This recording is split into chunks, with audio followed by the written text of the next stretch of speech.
ओम शांति। ओम शांति बाबा।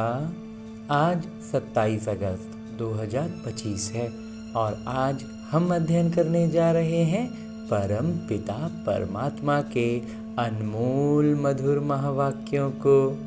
तो ये जो अमूल्य मुरली है, ये वास्तव में बाबा के दिल की बात है जो बाबा मुझ आत्मा को कहते हैं और चैतन्य उपस्थिति के साथ कहते हैं। लेकिन इसका अनुभव हम तब कर पाते हैं जब हम भी अपने आत्म अभिमानी स्थिति में हों। और इसके लिए जो छोटा छोटा 1-2 काम हमें करना है वो ये कि लौकिक रीति से हमें दिनचर्या भर में, अपने दिन भर के पूरे शेड्यूल में एक समय निर्धारित करना है और एक स्थान, उस स्थान पर उस समय बड़ी फुर्सत से इत्मीनान से बैठना है। अपने हाथों में मुरली लेनी है और मुरली का शब्द व शब्द बड़ी गहराई से अध्ययन करना है। और अध्ययन करने के लिए जो अलौकिक विधि हमें अपनानी है वो है आत्म अभिमानी स्थिति में आना। और आत्म अभिमानी स्थिति में आने के लिए जो सबसे सरल सहज शुरुआती साधन है वो है कि मैं आत्मा अपने इस देहभान से अलग होकर अपने सूक्ष्म शरीर के साथ, यानी अपने मन को लेकर के, जो मन इधर उधर जाता है ना, उसी मन को लेकर के पहुंच जाना है मधुबन की धरा पर। और उसमें भी खास पांडव भवन के उस हिस्ट्री हॉल में, जहां साकार तन का, ब्रह्मा बाबा के तन का आधार लेकर शिव बाबा ने अपने दिल की बात कही है, जो लिखित रूप में आज मुझे मिल रही है। लेकिन जब हम अभी चैतन्य उपस्थिति के साथ वहाँ पहुँचते हैं ना, अपने सूक्ष्म शरीर के साथ, तो बाबा की भी चैतन्य उपस्थिति वहाँ हम अनुभव करते हैं। पवित्रता, शांति, प्रेम और सुखों की भरपूरता का एहसास होने लगता है उस स्थान पर खुद को अनुभव करते ही। बाबा सम्मुख बैठ दृष्टि से ज्ञान, प्रकाश और अष्ट शक्तियों का प्रवाह मुझ आत्मा में करते हैं, और जिसके कारण एक ऐसे आनंद का सृजन होता है जिस आनंद के आवरण में मैं और मेरे बाबा बड़े फुर्सत से, इत्मीनान से बैठकर अपने अपने दिल की बात कहते हैं, बातें करते हैं। जब मैं आत्मा भी अपने दिल की बहुत सारी बातें बाबा को बतलाता हूँ तो बाबा अपने दिल की बात मुझसे कहते हैं, जिसमें मेरे मन में उठने वाले प्रश्नों का उत्तर भी होता है, मेरे जीवन में आने वाली परिस्थितियों के लिए चाबी भी होती है। सब कुछ बाबा मुझको देते हुए मुझसे कहते हैं। मीठे बच्चे, अपनी सतो प्रधान तकदीर बनाने के लिए याद में रहने का खूब पुरुषार्थ करो। सदा याद रहे मैं आत्मा हूँ, बाबा से पूरा वर्षा लेना है। हाँ जी बाबा। आगे प्रश्न रूप में बाबा कहते हैं कि बच्चों को याद का चार्ट रखना मुश्किल क्यों लगता है? उत्तर बतलाते हैं मेरे बाबा, क्योंकि कई बच्चों को याद यथार्थ समझते ही नहीं है। कई बच्चे ना याद का चार्ट लिखना और याद करने का अर्थ क्या हुआ ना, इसको समझते ही नहीं, तो चार्ट क्या लिखेंगे। बैठते हैं याद में और बुद्धि बाहर भटकती है, शांत नहीं होती। वो फिर वायुमंडल को खराब करते हैं। याद करते ही नहीं तो चार्ट फिर कैसे लिखें? अगर कोई झूठ लिखते हैं तो बहुत दंड पड़ जाता है। सच्चे पिता को सच बताना पड़े। गीत है तकदीर जगाकर आई हूँ। ओम शांति। रूहानी बच्चों को फिर भी रूहानी पिता रोज रोज समझाते हैं कि जितना हो सके आत्म अभिमानी बनो, अपने को आत्मा निश्चय करो और बाबा को याद करो, क्योंकि तुम जानते हो हम उस बेहद के पिता से बेहद सुख की तकदीर बनाने आए हैं। तो जरूर पिता को याद करना पड़े। पवित्र सतोप्रधान बनने बगैर सतोप्रधान तकदीर बना नहीं सकते। ये तो अच्छी रीति याद करो।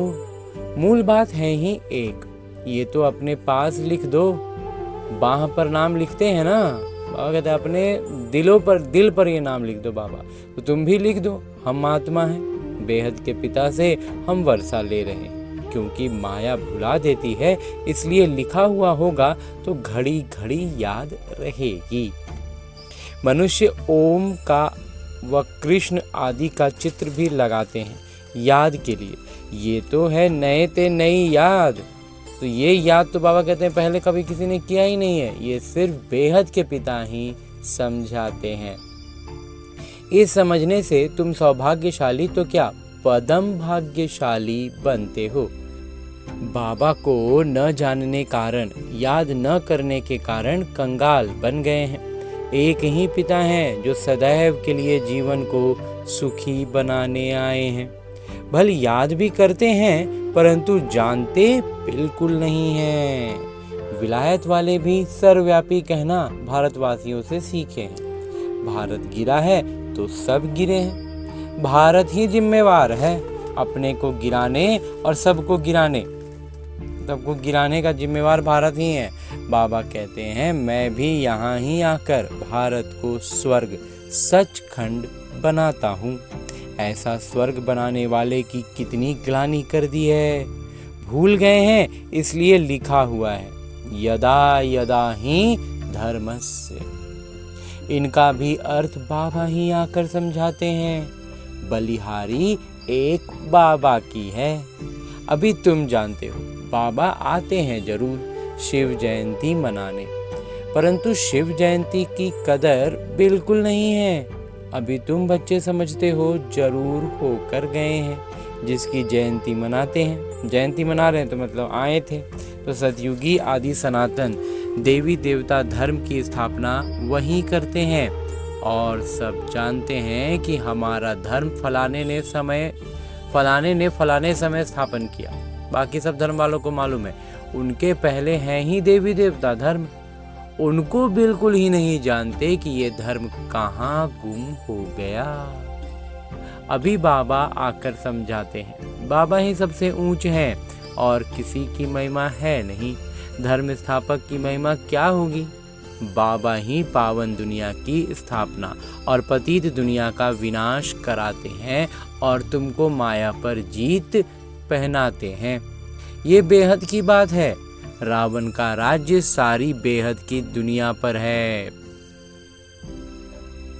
अभी समय ऐसा है ना कि अभी उसका राज्य चल रहा है, तो पूरा कोई भी ऐसा जगह हम नहीं बता सकते कि फलानी जगह पर नहीं है। हद के लंका आदि की बात नहीं है। ये जो लौकिक में एक लंका दिखते हैं वो नहीं है, ये पूरे विश्व की बात बाबा बताते हैं। तो ये हार जीत की कहानी भी सारे भारत की ही है। बाकी तो बाई प्लॉट है, वो तो साइड का है। मेन भारत का ही कहानी है। भारत में ही दोहरे सिर ताज और सिंगल ताज, एक ताज वाले बनते हैं। और जो भी बड़े बड़े बादशाह होकर गए हैं, कोई पर भी लाइट का ताज नहीं होता। फिर चाहे वो कितना भी कोई बड़ा बादशाह हो, बाबा कहते हैं लाइट का ताज तो सबको होता ही नहीं है। देवताएं तो फिर भी स्वर्ग के मालिक थे ना। अब शिव बाबा को कहा जाता है परम पिता, पतित पावन।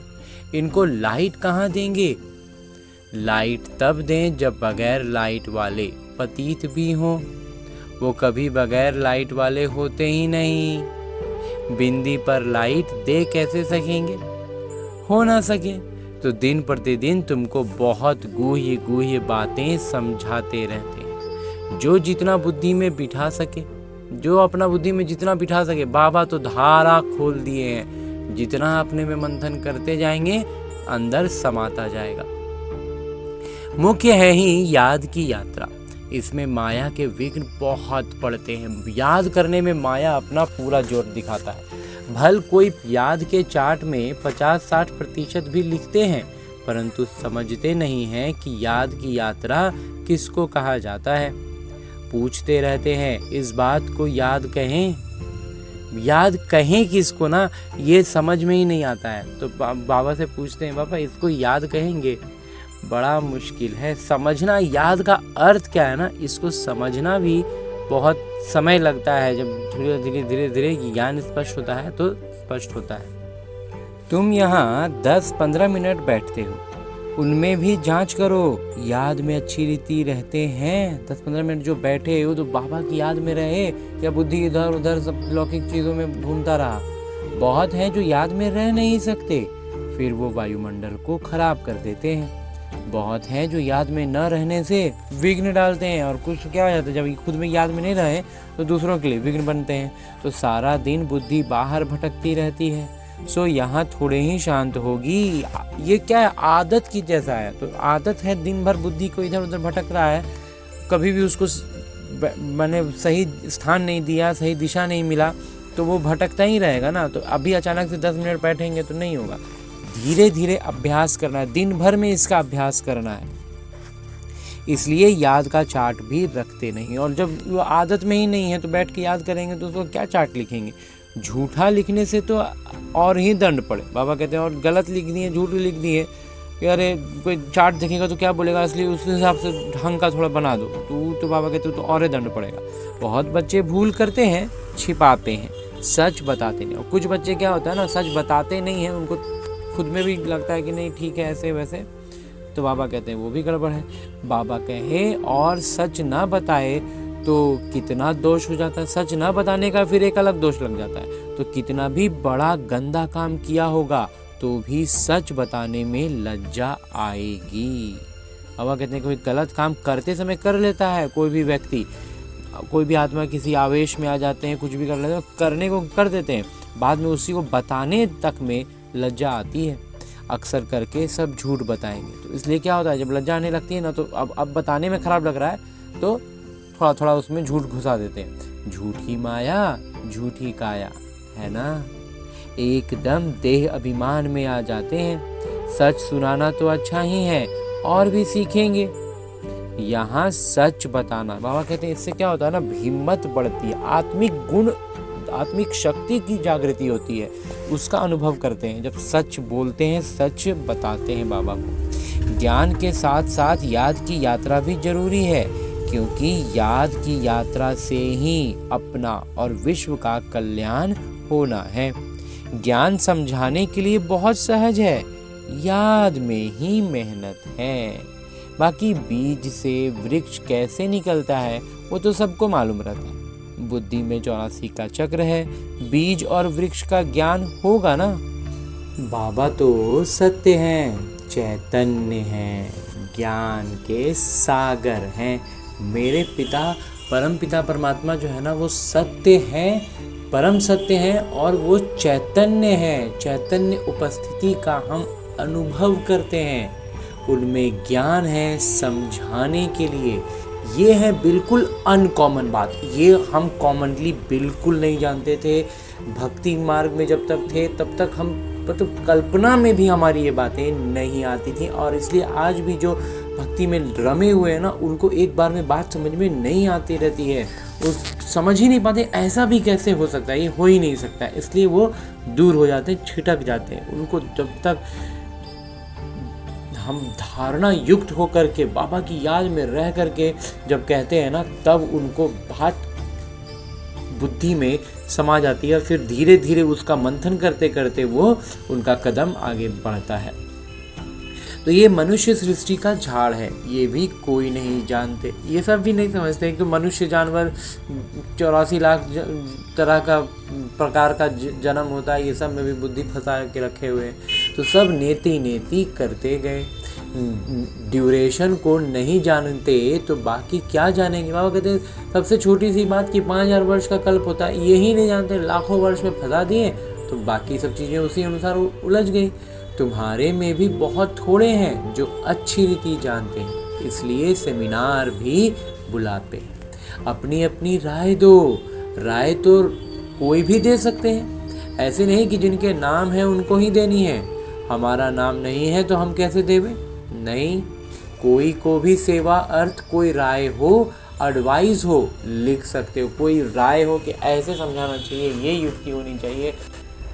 अभी की आत्माओं की ऐसी अवस्था है तो उनकी अवस्था के अनुसार उनको वो क्या चीज़ की तलाश में है, तो उनको पहले वो चीज़ का परिचय देते हुए धीरे धीरे उनको मतलब प्यार से, जो कहते हैं ना बाबा की आत्मिकता से, हमारे चाल चलन चेहरे से उनमें परिवर्तन लाना होगा। उनकी छोटी मोटी बातें जहाँ पर वो उलझ रहे हैं उसकी स्पष्टता होगी ना, तभी वो आगे बढ़ पाएंगे, नहीं तो वो वहीं फंसे रह जाएंगे। तो इन सब बातों के लिए बाबा कहते हैं जिनको भी राय देनी है ना वो दे सकते हैं लिख के। बाबा कहते हैं कोई भी राय आए तो लिखना चाहिए। बाबा इस युक्ति से सेवा बहुत बढ़ सकती है। कोई भी राय दे सकते हैं, देखेंगे किस किस प्रकार की राय दी है। बाबा तो कहते रहते हैं किस युक्ति से हम भारत का कल्याण करें, सबको पैगाम देवें, आपस में विचार निकालो, लिखकर भेजो। माया ने सबको सुला दिया है, बाबा आते ही हैं जब मौत सामने होता है। अब बाबा कहते हैं सबकी वानप्रस्थ अवस्था है, पढ़ो न पढ़ो मरना जरूर है, तैयारी करो ना करो, नई दुनिया जरूर स्थापन होनी है। अच्छे अच्छे बच्चे जो हैं वो अपनी तैयारी कर रहे हैं। बाबा कहते तुम तैयारी करो नहीं करो, पढ़ो नहीं पढ़ो। जैसे लौकिक विद्यालय में क्या होता है, बच्चा पढ़े नहीं पढ़े, साल ख़त्म होगा, फाइनल एग्ज़ाम आएगा, पढ़ाई नहीं किए फेल हो जाएंगे, वहीं रह जाएंगे, और जो पढ़ाई किए तो वो अगले क्लास में जाएंगे। बिल्कुल ऐसे ही है। तो यहाँ पर खाली अंतर ये है कि यहाँ पर कोई रह नहीं सकता है, तो उस सजाए उजाए खा के वो जा करके सूक्ष्मतन में पड़े रहेंगे, और जो तैयारी करेंगे वो नेक्स्ट क्लास में आएंगे स्वर्ग में, सतयुग में। तो सुदामा का भी मिसाल गाया हुआ है, चावल मुट्ठी ले आया। बाबा हमको भी महल मिलने चाहिए, हैं ही उनके पास चावल मुट्ठी, तो क्या करेंगे। बाबा कहते हैं सुदामा की तरह ना यहाँ भी बच्चे एक मुट्ठी चावल लेकर आते हैं और कहते हैं हमें भी महल चाहिए। बाबा कहते हैं वो करें भी क्या, उनके पास वास्तव में एक मुट्ठी चावल है ही। तो बाबा ने मम्मा का मिसाल बताया है, चावल मुट्ठी भी नहीं ले आई। लीजिए, मम्मा ऐसी थी जो एक मुट्ठी चावल तक ले करके नहीं आई, एक मुट्ठी चावल का भी लौकिक रीति से यज्ञ में नहीं दिया, लेकिन धन की देवी बनी।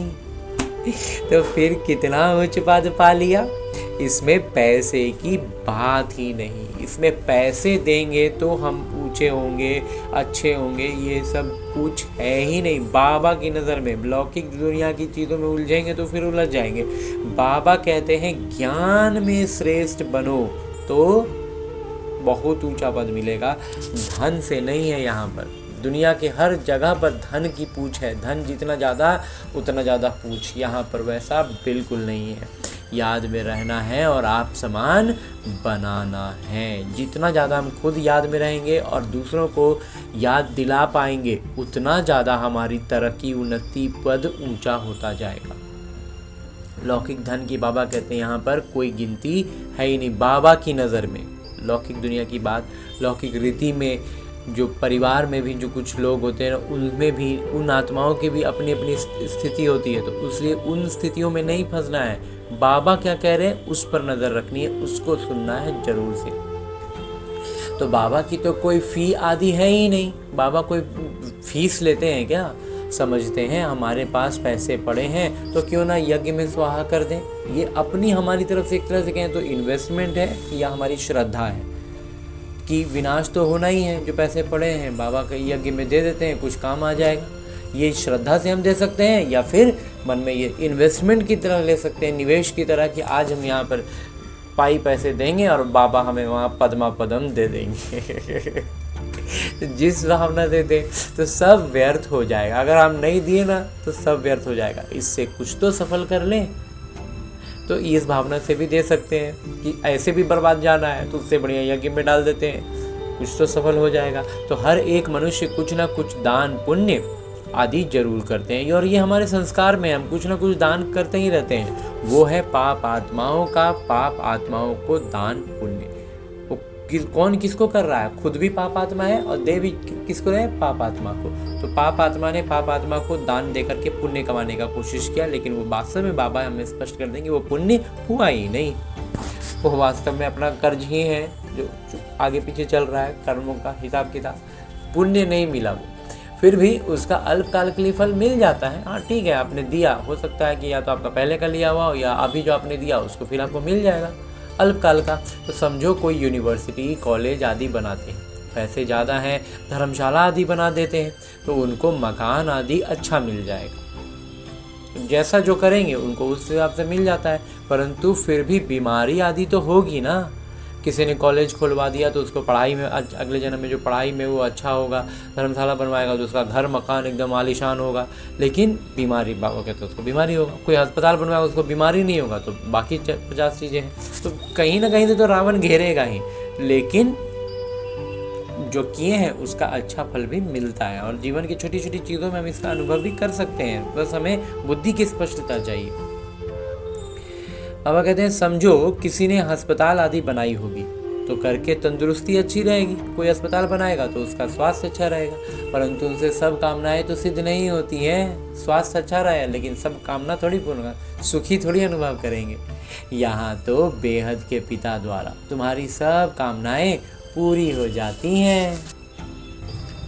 बाबा को पहचान लिए ना और बाबा की श्रीमत पर चले तो फिर बाबा कहते हैं फिर सब कामनाएं पूरी हो जाती है। स्वर्ग में पहुंच गए तो कामनाएं फिर रह कहाँ गई, सब कुछ तो वहाँ पूरा हो ही गया। तुम बनते हो पावन तो सब पैसे विश्व को पावन बनाने में लगाना अच्छा है ना। मुक्ति जीवन मुक्ति देते हो सो भी अल्पकाल के लिए। सब कहते हैं हमको शांति कैसे मिले, वो तो शांति धाम में मिलती है। और सतयुग में एक धर्म होने के कारण वहाँ अशांति होती नहीं। सतयुग में भी अशांति नहीं होती है, लेकिन शांति तो शांति धाम में ही होगी। तो अशांति होती है रावण राज्य में। गायन भी है ना, राम राजा राम प्रजा, वो है अमरलोक। तो ये ऐसा कब होता है? अमरलोक में। तो वहाँ अमरलोक में मरने का अक्षर होता नहीं, यहाँ तो बैठे बैठे अचानक मर जाते हैं। इसको मृत्यु लोक, उसको अमर लोक कहा जाता है। वहाँ मरना होता ही नहीं। पुराना एक शरीर छोड़ फिर बालक बन जाते हैं। रोग होता नहीं, कितना फायदा होता है। श्री श्री की मत पर तुम सर्वदा स्वस्थ बनते हो। तो ऐसे रूहानी सेंटर्स कितने खुलने चाहिए? थोड़े भी आते हैं, वो कम है क्या? इस समय कोई भी मनुष्य ड्रामा के ड्यूरेशन को नहीं जानते। पूरा ड्रामा का जो कल्प का चक्र है वो कितने समय का, ये तो जानते नहीं। पूछेंगे तुमको फिर ये किसने सिखलाया है? जब हम बताएंगे तो कहेंगे आपको कौन बताया? अरे हमने बताने वाले पिता हैं, हमें बताने वाले पिता हैं। इतने ढेर ब्रह्मा कुमार कुमारियाँ हैं, तुम भी ब्रह्मा कुमार हो, शिव बाबा के बच्चे हो, प्रजापिता ब्रह्मा के भी बच्चे हो। ये है ह्यूमैनिटी का ग्रेट ग्रेट ग्रैंड फादर, सर्वोच्च पिता हो गए। इनसे हम ब्रह्मा कुमार कुमारी निकले हैं। बिरादरियां होती हैं ना, तुम्हारे देवी देवताओं का कुल बहुत सुख देने वाला है। यहाँ तुम उत्तम बनते हो, फिर वहाँ राज्य करते हो। ये किसी को बुद्धि में रह ना सके। बाबा कहते हैं ये बात पूरा तरह से बुद्धि में जा ही नहीं सकता है कि यहाँ का बुद्धि का सारा बात लेकर के ज्ञान की सारी बातें तो साथ हम स्वर्ग में पहुँचे। ये भी बच्चों को समझाया है, देवताओं के पैर इस तमो प्रधान दुनिया में पड़ ना सके। इस बात को स्पष्ट कहते हुए बाबा कहते हैं कि जड़ चित्र का परछाया पड़ सकता है, चैतन्य का नहीं पड़ता। चैतन्य देवी देवता इस धरती पर पाँव नहीं रख सकते। तो बाबा समझाते हैं बच्चे एक तो याद की यात्रा में रहो, कोई भी विकर्म ना करो और सेवा की युक्तियाँ निकालो। जब बच्चे कहते हैं कि बाबा हम तो लक्ष्मी नारायण जैसा बनेंगे, तो बाबा कहते हैं तुम्हारे मुंह में गुलाब, लेकिन इसके लिए मेहनत भी करनी है। अच्छा सोचे हैं, उद्देश्य अच्छा रखा है, श्रेष्ठ रखा है वहाँ का, उसके लिए तो अच्छी बात है। मुंह में गुलाब देते हैं बाबा, लेकिन पर कहते हैं मेहनत भी तो करनी है। ऊंच पद पाना है तो आप समान बनाने की सेवा करो। तुम एक दिन देखेंगे कि एक एक पंडा अपने साथ 100-200 यात्री भी ले आएंगे। आगे चल देखते रहेंगे। पहले से थोड़े ही कुछ कह सकते हैं, जो होता रहेगा सो देखते रहेंगे। ये बेहद का ड्रामा है, तुम्हारा है सबसे मुख्य किरदार बाबा के साथ, जो तुम पुरानी दुनिया को नहीं बनाते हो। ये है पुरुषोत्तम संगम युग। अब तुम सुखधाम के मालिक बनते हो, वहाँ दुख का नाम निशान नहीं होगा। बाबा है ही दुख हरता सुख करता। दुख से आकर मुक्त करते हैं। भारतवासी फिर समझते हैं इतना धन है, बड़े बड़े महल हैं, बिजलियां हैं, बस यही स्वर्ग है। ये सब है माया, परपंच है उसका। तो बाबा कहते हैं ये सब है माया का पॉम्प है, माया का छलावा है। सुख के लिए साधन बहुत करते हैं, बड़े बड़े महल मकान बनाते हैं, फिर मौत कैसे अचानक हो जाता है।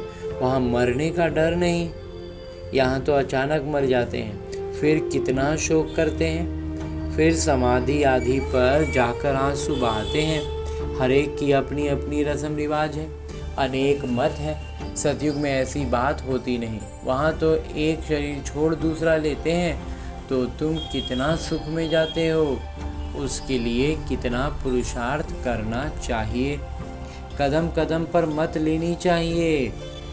गुरु की व पति की मत लेते हैं, वह तो अपनी मत से चलना होगा। आसुरी मत क्या काम देगी। बाबा कहते हैं जब पति का मत पे चलते हैं या फिर जो लौकिक रूप में गुरु होते हैं उनकी मत पर चलते हैं, तो बाबा कहते हैं कि मत लेते हैं वो अपनी मत से चलना होता है। यहाँ पर क्या करना, अपना मत से चलना है, लेकिन वो मत कहाँ हो, श्रीमत पर हो। तो आसुरी मत क्या काम करेगी बाबा कहते हैं, जिसमें आसुरी मत फिर क्या काम क्या कर पाएगा, आसुरी तरफ ही ढकेलेगा ना। तो आसुरी मत पर चलेंगे तो आसुरी मत तरफ ही ढकेलेगा। अब तुमको मिलती है ईश्वरीय मत, ऊंचते ऊंच इसलिए गाया हुआ भी है, श्रीमत भगवान वाच। तुम बच्चे श्रीमत से सारे विश्व को स्वर्ग बनाते हो, तो उस स्वर्ग के तुम मालिक बनते हो। इसलिए तुम्हें हर कदम पर श्रीमत लेनी है, परंतु किसकी तकदीर में नहीं है तो फिर मत पर चलते नहीं हैं। बाबा ने समझाया है, किसी को भी अपना कुछ अक्ल हो, राय हो तो बाबा को भेज देवे। बाबा जानते हैं कौन कौन राय देने लायक है। नए नए बच्चे निकलते रहते हैं, बाबा तो जानते हैं ना कौन से अच्छे बच्चे हैं। दुकानदारों को भी राय निकालनी चाहिए। ऐसे यत्न करें जो बाबा का परिचय मिले। दुकान में भी सबको याद कराते रहें। भारत में जब सतयुग था तो एक धर्म था, इसमें नाराज होने की तो बात ही नहीं है। सबका एक पिता है। बाबा कहते हैं मामेकम याद करो तो तुम्हारे विकर्म विनाश हो जाएं, स्वर्ग के मालिक बन जाएंगे। अच्छा, मीठे मीठे सिकिलते बच्चों प्रति माता पिता बाबा का याद प्यार और आशीर्वाद। रूहानी पिता की रूहानी बच्चों को नमस्ते। हम रूहानी बच्चों की ओर से रूहानी माता पिता को याद प्यार और प्रणाम। धन्यवाद बाबा, धन्यवाद। मुरली के लिए भी धन्यवाद और इस अनूठे अलौकिक ब्राह्मण जीवन के लिए भी बहुत बहुत बहुत धन्यवाद बाबा, बहुत धन्यवाद। आगे आज की मुरली से लिए गए वो प्रमुख बिंदु हैं जिन्हें हमें अपने ब्राह्मण जीवन में धारण करने हैं। और ब्राह्मण सो फरिश्ता, फरिश्ता सो देवता बनना है। उसके लिए जो सबसे पहली बिंदु है वो है श्रीमत पर चलकर सारे विश्व को स्वर्ग बनाने की सेवा करनी है। बहुतों को आप समान बनाना है। आसुरी मत से अपनी संभाल करनी है। हाँ जी बाबा। दूसरा है याद की मेहनत से आत्मा को सतोप्रधान बनाना है। सुदामा मिसल जो भी चावल मुट्ठी है वो सब सफल कर अपनी सर्व कामनाएं सिद्ध करनी है। बाबा कहते हैं कि जो कुछ भी जरा मना जैसा जितना भी है ना उस सब कुछ स्वाहा कर देना है, यज्ञ में सफल कर देना, स्वाहा नहीं सफल कर देना। आगे मेरे बाबा वरदान दे रहे हैं। वरदान देते हुए मेरे बाबा कहते हैं, एक पिता दूसरा न कोई, एक बाबा दूसरा न कोई, इस दृढ़ संकल्प द्वारा अविनाशी अमर भव। जो बच्चे ये दृढ़ संकल्प करते हैं कि एक बाबा दूसरा न कोई, तो उनकी स्थिति स्वतः और सहज एक रस हो जाती है। इसी दृढ़ संकल्प से सर्वात्माओं की अविनाशी तार जुड़ जाती है और उन्हें सदा अविनाशी भव, अमर भव का वरदान मिल जाता है। दृढ़ संकल्प करने से पुरुषार्थ में भी विशेष रूप से लिफ्ट मिलती है। जिनके एक पिता से सर्व संबंध है उन्हें सर्व प्राप्तियां स्वतः हो जाती हैं। बाबा कहते हैं जिनका एक पिता से संबंध है ना, उनको सर्व प्राप्तियां ना सर्व स्वतः होता जाएगा। और प्रत्यक्ष में भी बहुत कुछ ऐसा है ना, बहुत अनुभूतियां ऐसी हैं जो प्रत्यक्ष में हम अनुभव करते हैं सुख का। और वो स्वर्ग की दुनिया यहाँ अभी नहीं है, लेकिन हम अभी जिस अवस्था में थे ना, उससे तो पदम गुना अवस्था हमारी तो अभी ही बदल गई है। तो इतना ही सुख तो हमें अपार सुख मिल रहा है। तो फिर इसके अनुसार हम आगे कितना इसका पदम गुना मिलके स्वर्ग में सुख होगा, तो उसकी तो हम अभी कल्पना भी एक तरह से कहें तो नहीं कर सकते हैं। तो इसलिए बाबा कहते हैं हमें सिर्फ क्या ध्यान देना है, दृढ़ संकल्प करना है। और दृढ़ संकल्प में ही कहीं पर इतना सभी कभी भी कोई शंका, कोई बात, कोई विघ्न ना आए। क्योंकि बाबा कहते हैं दृढ़ संकल्प करने से ही पुरुषार्थ में विशेष रूप से लिफ्ट मिलती है। और जिनके एक पिता से सर्व संबंध है उन्हें सर्व प्राप्तियां स्वतः हो जाती हैं। हाँ जी बाबा। अब इतना श्रेष्ठ वरदान के बाद मुरली का स्लोगन है, उपदेश है कि सोचना, बोलना और करना तीनों को एक समान बनाओ, तब कहेंगे सर्वोत्तम पुरुषार्थी। बाबा का जब तीनों एक समान होगा ना, तब वो बाबा कहते हैं उसको सर्वोत्तम पुरुषार्थी का दर्जा देंगे। और अब परमपिता परमात्मा से हमने इतना श्रेष्ठ ज्ञान मुरली का अध्ययन किया, चैतन्य उपस्थिति में मुरली को अनुभव किया कि बाबा ने मुझसे बात की है। तो अब बाबा के इसी चैतन्य उपस्थिति में रहते हुए बाबा एक इशारा भी देते हैं कि सहज योगी बनना है तो परमात्मा प्यार के अनुभवी बनो। तो सहज योग का मतलब ही है कि परमात्मा प्यार के अनुभूतियों में हम खोए रहें। और इसके लिए मेरे बाबा हर दिन अलग अलग इशारे देते हैं ताकि हम परमात्मा प्यार का अनुभव अधिक से अधिक कर सके। तो आज के लिए बाबा ने जो इशारा दिया है वो है कि जिस समय जिस संबंध की आवश्यकता हो उसी संबंध से भगवान को अपना बना लो। दिल से कहो मेरा बाबा और बाबा कहें मेरे बच्चे। इसी स्नेह के सागर में समा जाओ। ये स्नेह छत्र छाया का काम करता है, इसके अंदर माया आ नहीं सकती।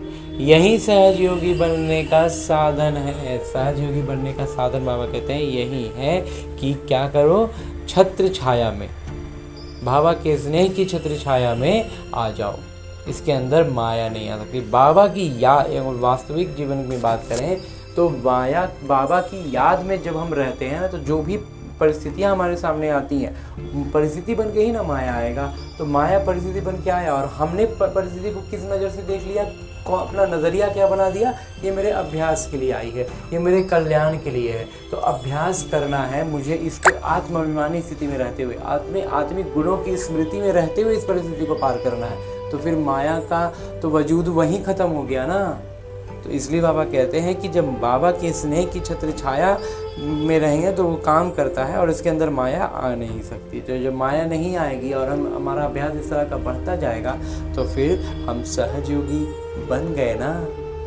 तो ऐसा श्रेष्ठ उद्देश्य लेकर सहज योगी बनना है, पुरुषार्थ में बहुत ऊपर आना है, आत्मा को वास्तविक अर्थों में इन विकारी संस्कारों से मुक्त करना है। तो लौटना होगा फिलहाल अपने इस स्थूल शरीर में, अपने इस लौकिक किरदार में, जहाँ क्षण प्रति क्षण मुझे नई नई परिस्थितियाँ मिलेंगी और उन परिस्थितियों पर मेरी प्रतिक्रियाएं बाबा की याद में होने का मेरा अभ्यास होगा, मेरा पुरुषार्थ होगा और मेरे विकर्म विनाश करने का साधन होगा। तो हर चीज़ के लिए बस हमें एक ही चीज़ का सजगता रखनी है कि मैं आत्मा हूँ, बाबा का बच्चा हूँ, बाबा के सारे गुण सारी शक्तियाँ मुझे बाबा ने दी हैं, तो मेरे में वो सारी गुण शक्तियाँ हैं। तो उस अनुसार मुझे हर परिस्थिति का मतलब क्या, वो हमारे पुराना विकर्म के रूप में विकर्म भी हो तो वो भी परिस्थिति के रूप में आएगा, वो कोई माया का रूप हो वो भी परिस्थिति बनकर ही आएगा। तो जो कुछ भी आएगा वो सूक्ष्म से सूक्ष्म आ सकता है, बड़ा से बड़ा बन के आ सकता है, वो कोई भी रूप में आए, कैसे भी आए। हमें बस इस नज़रिए को लेकर के चलना है तो यहीं सजगता तो सहज बनने का साधन बन जाएगा, बाबा की याद में रहने का साधन बन जाएगा, इस ब्रह्मा कुमार के अभी तक के मंथन के अनुसार। तो चलिए ऐसा श्रेष्ठ उद्देश्य रखते हैं सहज योगी बनने का पुरुषार्थ करने के, और लौटते हैं फिलहाल अपने इस स्थूल शरीर में, अपने इस लौकिक किरदार में। अच्छा, ओम शांति।